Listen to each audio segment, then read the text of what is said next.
নমস্কাৰ মই বন্দিতা আৰু আপুনি চাই আছে DY365 ডিজিটেল। জানুৱাৰীত নহ'ব পঞ্চায়ত নিৰ্বাচন, উচ্চ ন্যায়ালয়ে এই সন্দৰ্ভত নিৰ্দেশ জাৰি কৰিছে। 9 জানুৱাৰী পৰ্যন্ত নিৰ্বাচনী আয়োগে অধিসূচনা জাৰি কৰিব নোৱাৰিব। এই মুহূৰ্তত এই গুৰুত্বপূৰ্ণ খবৰ জনাই আছে। পঞ্চায়ত নিৰ্বাচনক লৈ এতিয়া উচ্চ ন্যায়ালয়ৰ নিৰ্দেশ।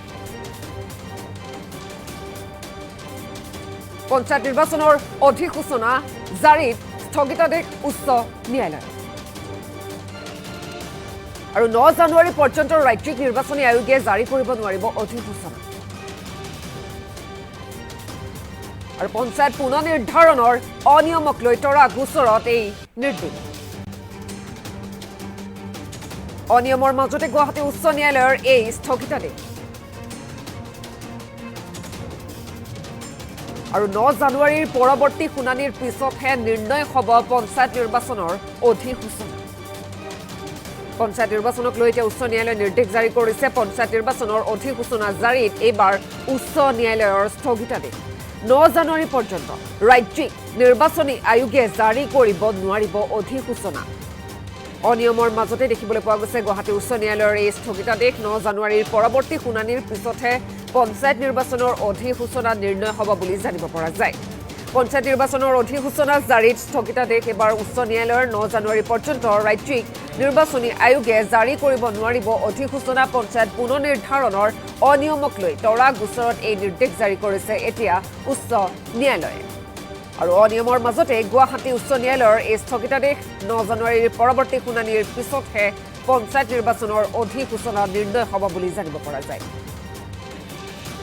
এবাৰ জানুৱাৰীত নহ'ব পঞ্চায়ত নিৰ্বাচন। পঞ্চায়ত নিৰ্বাচনক লৈ এবাৰ উচ্চ ন্যায়ালয়ে নিৰ্দেশ জাৰি কৰিছে। পঞ্চায়ত নিৰ্বাচনৰ অধিসূচনা জাৰিত এবাৰ স্থগিতাদেশ উচ্চ ন্যায়ালয়ৰ।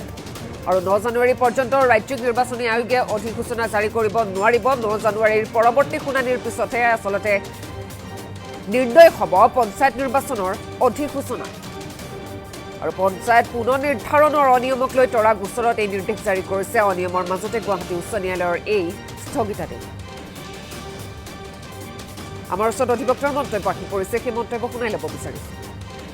আমাৰ অসম চৰকাৰে আসাম গ্ৰাম পঞ্চায়তৰ যিটো ডিলিমিটেশ্যন প্ৰচেছটো কাম চলাই আছে, এইটো হ'ল সংবিধানত article 243 amended act section 3 and 5 of panchayat act 2023 SOP election commission of India guidelines delimitation act সব ভায়োলেট কৰি টোটেল ভায়োলেট কৰি ডিলিমিটেশ্যনটো কৰিছে।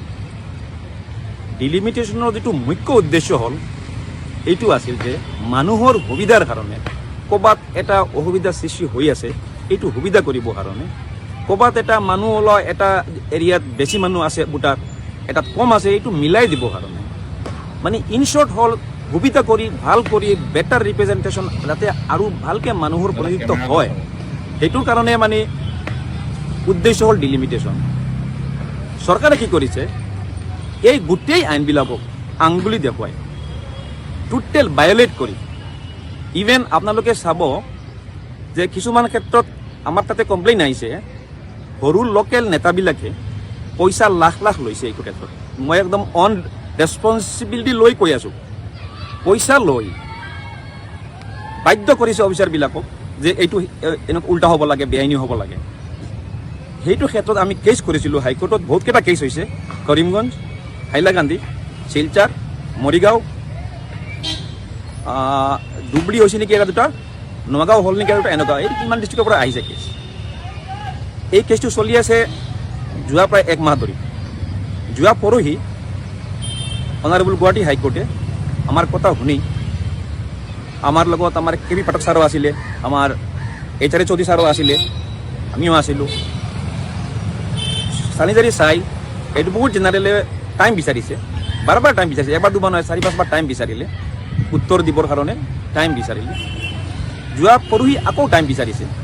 টাইম বিচৰাৰ কাৰণে কোৰ্টে এতিয়া অৰ্ডাৰ দিছে যে আপুনি টাইম লৈ থাকক, কোনো আপত্তি নাই, কিন্তু আপুনি নটিফিকেশ্যন ইলেকশ্যনৰ নটিফিকেশ্যন কৰিব নোৱাৰে, কোৰ্টৰ পাৰ্মিশ্যনৰ বাহিৰত আপুনি নোৱাৰে, কোৰ্টৰ লিভ লৈ, কোৰ্টৰ অনুমতি লৈ কৰিব লাগিব।